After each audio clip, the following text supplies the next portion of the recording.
For many people, the idea of returning to school in their 30s or later can be exciting and daunting at the same time. That's certainly how I used to feel. Now, I can also say that it's an enriching and transformative experience. My name is Anita, I'm 33 and I'm a first-year psychotherapy student. Access to education and the way we create our careers have undergone significant changes in the past 20 years. One of the most notable shifts has been the pluralization of academic paths. While traditional university courses continue to be popular, there are now more alternative pathways available, such as community colleges, vocational schools, and online learning platforms. Another change has been that we no longer have one job for life. In the past, we could expect to pursue a single career path for our entire working life. It's not the case anymore. This requires workers to be more flexible, adaptable, and willing to learn new skills. Greater accessibility and variety of upskilling options allow more individuals to continue their education and advance their careers at any stage of their lives. But what is it like to be a mature student? Let me offer my own perspective and tell you how I ended up going back to school in my 30s. And if you're considering resuming your education, then let me know in the comments what course, subject, or career you want to pursue.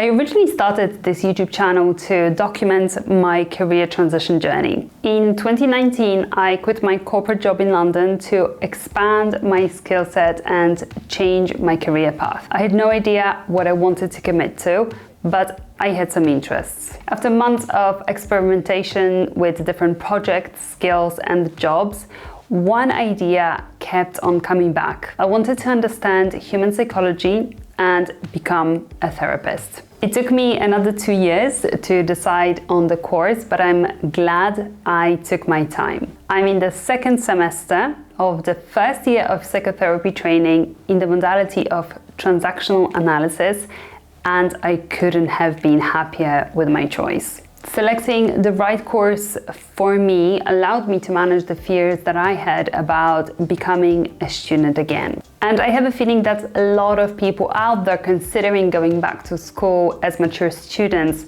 share similar fears. So what were those fears? And most importantly, what has the reality of being a mature student turned out to be? If I'm honest, I wasn't keen on going back to university. I had done a uni degree and wasn't interested in studying in that kind of way again. Going to university would also mean studying with people at a different stage in life, with very different lifestyles, values, and priorities. And that social aspect of studying was really important to me. I wanted to find a group of people I could relate to and I could bond with, even more so because of the topic of my interests, psychology and psychotherapy. So eventually I crossed out universities as my options, and instead I focused on pathways for working people, and I ended up selecting a psychotherapy institute. As it turns out, I am the youngest person in my course and I am grateful for my classmates. It's a small group which makes studying feel even more special. I feel excited about going to classes. I enjoy spending time with my tutors and other students, and we even regularly meet in between our classes to study together. For context, in my previous experiences, whether at school or at university, most of my peers didn't want to study, and for many, classes felt like an unpleasant chore. That's not the case with my current course. Everyone is there because they want to be there and because of their love for the subject. And this is one of the best things about being a mature student, in my opinion. Studying out of choice and learning with passion. My other concern was time commitment, something that many mature working students are concerned about too. The reality is that most mature students will need to combine study with work because we need to pay our bills. Luckily for me, thanks to the advice from my friend, I have found a course that is designed for working people.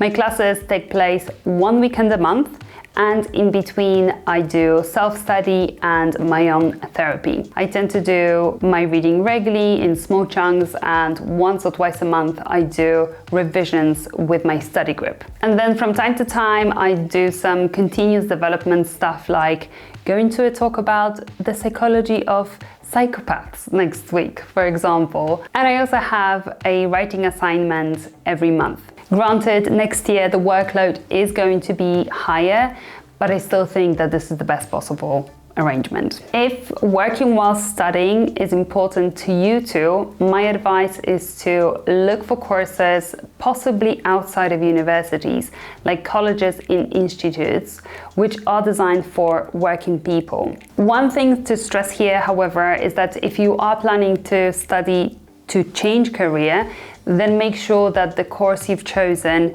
will actually allow you to work in your new profession. There are many courses out there that sound good, but don't really take you closer to a profession or qualification. Another important factor to consider for many people is finances. Education can cost you nothing, or it can be super expensive, leaving you with a massive debt at graduation. In the UK, where I live, undergrad university courses can cost you up to 9 grand per year, and even more for overseas students. In addition to this, many unis aren't very good at clearly demonstrating what exactly you'll be getting for your cash, and most importantly, why it is a good investment. I had attended some pretty unhelpful open days where I had struggled a lot to get my questions answered. So attending a university just wasn't an appealing option for me. The provider of the course I chose in the end was very clear on how I would be studying and what I would be paying for. My course also gives me a clear pathway towards my goal: becoming a psychotherapist. Finally, it's a fraction of the price of some of the courses I had considered before. So to sum up this point, shop around before you commit to a course, and don't be afraid to ask questions to make sure that it's really worth the investment. I don't really think of myself as old, but I must say that the prospect of going back to academia after a 10-year break was a little daunting. What's my memory like? Am I going to be able to keep up with the amount of study I need to do? All this kind of stuff was going through my head. What I have found out though is that returning to school in your 30s gives you a competitive advantage of sorts too. You have a wealth of life experience and practical knowledge that can enrich classroom discussions and help you to connect the theories and concepts you are learning to real-world applications. Secondly, being a student in your 30s allows you to be more intentional about your education and career goals. You are likely to have a clearer sense of what you want to achieve and what areas you want to specialize in. This can make your coursework and assignments more relevant and engaging, and can help you to build a strong foundation for your future career. For example, I already know that one of my potential interests within the therapy world is how work impacts our well-being. This is one of the reasons why I've wanted to make this video, and I hope to make more videos related to psychology of work in the future. Being a student in my 30s is so far the most enjoyable educational experience I've had. Studying part-time locally with a small group of students is a perfect setup for this stage of my life. I enjoy being surrounded by like-minded individuals with similar goals and dedication to our development. I'm really grateful to have an opportunity to combine work with study. And finally, it's so wonderful to study a subject that I'm fully committed to and I can see a professional future in. I can honestly say I love being a student at this stage of my life. Thanks for joining me today. If you enjoyed this video, then let me know by liking it and subscribe to see more from me. I'll see you in my next one.